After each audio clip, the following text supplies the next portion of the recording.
પછી આવ્યું મારા બર્થડે નું ગિફ્ટ દેવા માટે મંગાવ્યું હતું કંઈક. લાગે તો હાડી જ તે, પણ આપણે જોઈએ આમાં હું કેવી હાડી નીકળે એમ. હા તો જો આપણે હવે અનબોક્સિંગ કરવાનું ચાલુ કરી દઈએ. પેલી ફાટી ગઈ.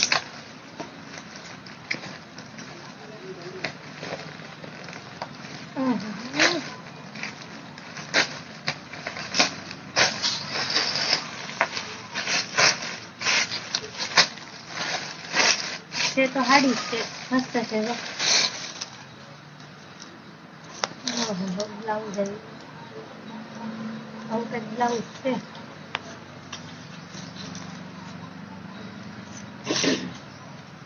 આવી રીતે ખાડી છે સરસ. જો આવી કઈ ખાડી છે સરસ મજાની, તો બધા કોમેન્ટ કરજો કે કેવી સરસ છે એમ.